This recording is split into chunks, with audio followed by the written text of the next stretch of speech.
ধরুন আপনার ঘরের পাশ দিয়ে প্রতিদিন একটা ট্রাক যায়। আপনি ভাবেন সাধারণ মালবাহী গাড়ি, কিন্তু একদিন জানতে পারলেন ওই ট্রাকের ভেতরে ছিল এমন কিছু যা গোটা পৃথিবীর ক্ষমতার ভারসাম্য বদলে দিতে পারে। ঠিক এমনই একটা ঘটনা ঘটে গেছে। শুধু ট্রাক নয়, পুরো একটা মহাদেশ পেরিয়ে পাহাড় টপকে মরুভূমি ভেদ করে নীরবে নিঃশব্দে, আর পৃথিবীর সবচেয়ে দামি সবচেয়ে অত্যাধুনিক গোয়েন্দা ব্যবস্থা টেরই পায়নি। শুনতে সিনেমার গল্প মনে হচ্ছে, কিন্তু এটা সিনেমা নয়, এটা বাস্তব। এবং এই বাস্তবতা এখন ওয়াশিংটন থেকে তেল আবিব পর্যন্ত ঘুম কেড়ে নিয়েছে। চলুন গোড়া থেকে বুঝি। গত 1.5 বছর ধরে মধ্যপ্রাচ্যে আগুন জ্বলছে। একদিকে যুক্তরাষ্ট্র তার বিশাল সামরিক বহর নিয়ে চাপ বাড়াচ্ছে, অন্যদিকে ইসরায়েল তার বিমান বাহিনী আর গোয়েন্দা নেটওয়ার্কের জোরে বুক ফুলিয়ে হুমকি দিচ্ছে। Target Tehran. ইরানকে কোণঠাসা করা, তাদের পারমাণবিক সক্ষমতা গুঁড়িয়ে দেওয়া, এটাই ছিল মূল পরিকল্পনা। কিন্তু মজার বিষয় হলো, এত চাপের মুখেও ইরান একটুও নড়েনি, বরং তাদের কণ্ঠস্বর দিন দিন আরো জোরালো হয়েছে। তাদের সামরিক মহড়া বেড়েছে, তাদের নেতারা প্রকাশ্যে বলেছেন আমরা প্রস্তুত। প্রশ্ন হলো, এই আত্মবিশ্বাস কোথা থেকে আসছিল? কোন গোপন শক্তির উপর ভর করে ইরান এতটা নির্ভীক ছিল? বিশ্লেষকরা মাথা চুলকাচ্ছেন, গোয়েন্দা সংস্থাগুলো তাদের স্যাটেলাইট ঘোরাচ্ছিল, কিন্তু উত্তর মিলছিল না। আর তারপর হঠাৎ করেই পর্দা উঠল। আন্তর্জাতিক একাধিক সংবাদ মাধ্যম প্রায় একই সময়ে একটি তথ্য প্রকাশ করলো, যা পড়ে চোখ কপালে উঠেছে খোদ পেন্টাগনের শীর্ষ কর্মকর্তাদের। জানা গেল পূর্ব এশিয়ার সবচেয়ে রহস্যময় দেশটি, হ্যাঁ, উত্তর কোরিয়া, গত 14 মাস ধরে তাদের সবচেয়ে মারাত্মক ক্ষেপণাস্ত্র পাঠিয়ে দিয়েছে সরাসরি ইরানের হাতে। আর এই ক্ষেপণাস্ত্রটির নাম শুনলেই বোঝা যায় কেন সবাই আতঙ্কিত। হওয়াসং-18 আন্তঃমহাদেশীয় ব্যালিস্টিক মিসাইল, যাকে সামরিক বিশেষজ্ঞরা বলছেন বর্তমান বিশ্বের অন্যতম ভয়ঙ্কর অস্ত্র। কিন্তু একটু থামুন, শুধু মিসাইল পাঠানো তো গল্পের অর্ধেক। আসল চমক হলো কতগুলো পাঠানো হয়েছে, 500রও বেশি। এই সংখ্যাটা একটু ভেবে দেখুন। বিশ্বের সবচেয়ে শক্তিশালী সামরিক বাহিনী যুক্তরাষ্ট্রের হাতে এই ধরনের আন্তঃমহাদেশীয় ক্ষেপণাস্ত্র আছে প্রায় 400টি। অর্থাৎ ইরান এখন এমন একটি দেশ যার কাছে সংখ্যার দিক দিয়ে আমেরিকার চেয়েও বেশি এই শ্রেণীর মিসাইল মজুদ আছে। এই তথ্যটা যখন প্রথম প্রকাশ পায়, তখন ওয়াশিংটনের জাতীয় নিরাপত্তা পরিষদ টানা 9 ঘন্টা জরুরি বৈঠকে বসেছিল বলে জানা গেছে। কিন্তু আসল সত্যটা কি এখানেই শেষ? মোটেই না।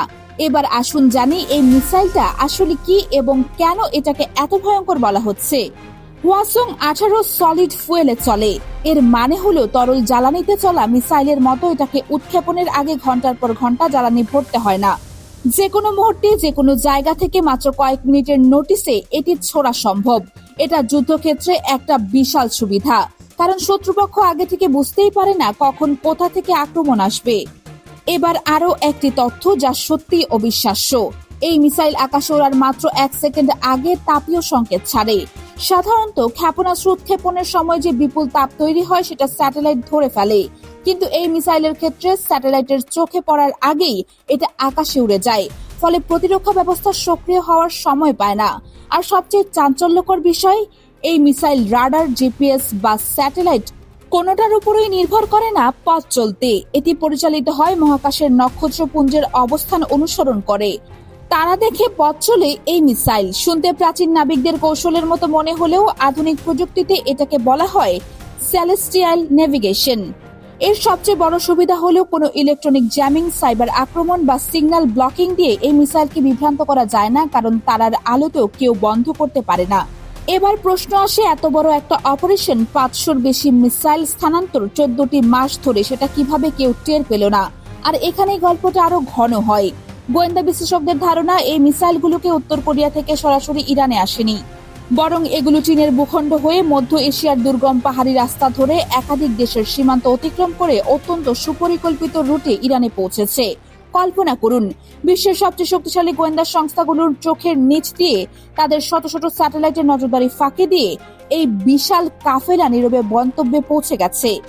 যে সিআইএ পৃথিবীর যে কোনো প্রান্তে একজন মানুষের ফোন কল ট্র্যাক করতে পারে, সেই সিআইএ 500টি দানবাকৃতির মিসাইলের চলাচল ধরতে পারল না।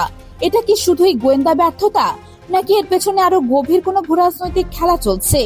অনেক বিশ্লেষক মনে করছেন চীনের সম্পৃক্ততা ছাড়া এটা সম্ভব হতো না। চীনা ভূখণ্ড দিয়ে এই মিসাইল পরিবহন হয়েছে বলে যে তথ্য উঠে এসেছে তা যদি সত্যি হয় তাহলে এর মানে দাঁড়ায় বেইজিং হয় এটা জানতো এবং চোখ বন্ধ করে রেখেছিল অথবা সরাসরি সহায়তা করেছিল। দুটোর যে কোনো একটা হলেও এটা বিশ্ব রাজনীতিতে একটি ভূমিকম্পের সমান। এবার আসুন ইরানের দিক থেকে বিষয়টা দেখি। এই মুহূর্তে ইরানের সবচেয়ে বড় শক্তি হলো তাদের ভূগোল, বিশাল মরুভূমি, গভীর পাহাড়ি গিরিখাত আর মাটির নিচে ছড়িয়ে থাকা শত শত সুড়ঙ্গ। ইরান বছরের পর বছর ধরে পাহাড়ের গভীরে বিশাল সামরিক স্থাপনা তৈরি করেছে। এগুলো এতটাই গভীরে যে বাংকার বাস্টার বোমাও সেখানে পৌঁছাতে পারে না। এখন এই সুড়ঙ্গ ব্যবস্থায় যদি 500টির মোবাইল লঞ্চার সহ আন্তঃমহাদেশীয় ক্ষেপণাস্ত্র ছড়িয়ে ছিটিয়ে রাখা হয় তাহলে সেগুলো খুঁজে বের করা কার্যত অসম্ভব। এবং এখানেই আমেরিকার জন্য সবচেয়ে বড় দুঃস্বপ্ন লুকিয়ে আছে। কারণ ওয়াসং-18 শুধু মধ্যপ্রাচ্যে আঘাত হানতে পারে এমন নয়, এর পাল্লা এতটাই বেশি যে ইউরোপের প্রতিটি রাজধানী এমনকি আটলান্টিক মহাসাগর পেরিয়ে যুক্তরাষ্ট্রের মূল ভূখণ্ডেও এটি পৌঁছাতে সক্ষম।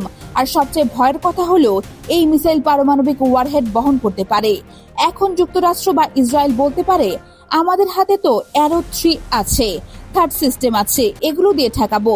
কিন্তু বিশেষজ্ঞরা বলছে ওয়াসং-18 সামনে এসব প্রতিরক্ষা ব্যবস্থা কাগজের দেয়ালের মতো। কারণ এই মিসাইল হাইপারসোনিক গতিতে ছুটে আসে, মাঝ আকাশে হঠাৎ দিক বদলাতে পারে। ফলে রাডার যখন এটাকে ট্র্যাক করে একটা দিকে প্রতিরক্ষা মোতায়েন করে ততক্ষণে মিসাইল সম্পূর্ণ ভিন্ন কোণ থেকে এসে আঘাত করে। আর যদি একসাথে কয়েক ডজন ছোড়া হয় তাহলে পৃথিবীর কোনো ডিফেন্স সিস্টেমের পক্ষে সবগুলো আটকানো গাণিতিকভাবেই অসম্ভব। এই পুরো ঘটনাটা যদি একটু দূর থেকে দেখেন তাহলে একটা বড় ছবি ফুটে ওঠে। গত কয়েক দশক ধরে যুক্তরাষ্ট্র মধ্যপ্রাচ্যে একচ্ছত্র সামরিক আধিপত্য বজায় রেখেছে। তারা চেয়েছে এই অঞ্চলের কোনো দেশ যেন এতটা শক্তিশালী না হয় যে তাদের কর্তৃত্ব চ্যালেঞ্জ করতে পারে। ইরাক, লিবিয়া, সিরিয়া একে একে সবাইকে দুর্বল করা হয়েছে, কিন্তু ইরান ছিল সেই ব্যতিক্রম যাকে কিছুতেই নতজানু করা যায়নি। আর এখন এই মিসাইল সক্ষমতা পাওয়ার পর ইরান শুধু টিকে থাকা নয়, পাল্টা আঘাতের ভাষায় কথা বলতে শুরু করেছে। ইরানের বেসরকারি মুখপাত্র প্রফেসর মারান্দি ইতিমধ্যেই জানিয়ে দিয়েছেন মিসাইলগুলো সারা দেশ জুড়ে মোতায়েন করা হয়েছে। এই ঘোষণাটা শুধু একটা তথ্য নয়, এটা একটা বার্তা। সোজা কথায় ইরান বলতে চাইছে, তোমরা যদি আমাদের পারমাণবিক স্থাপনায় হামলা চালাও তাহলে এর পরিণতির জন্য প্রস্তুত থাকো। আপনার কি মনে হয় ইরানের এই নতুন সামরিক সক্ষমতা কি শান্তির পথ খুলে দেবে নাকি আরো ভয়ঙ্কর কিছুর সূচনা করবে? কমেন্টে জানান আপনার মতামত। আর এই ধরনের গুরুত্বপূর্ণ বিশ্লেষণ পেতে চ্যানেলটি সাবস্ক্রাইব করে রাখুন, কারণ পরবর্তী যে খবরটা আসতে যাচ্ছে সেটা হয়তো আরো বেশি চমকে দেবে।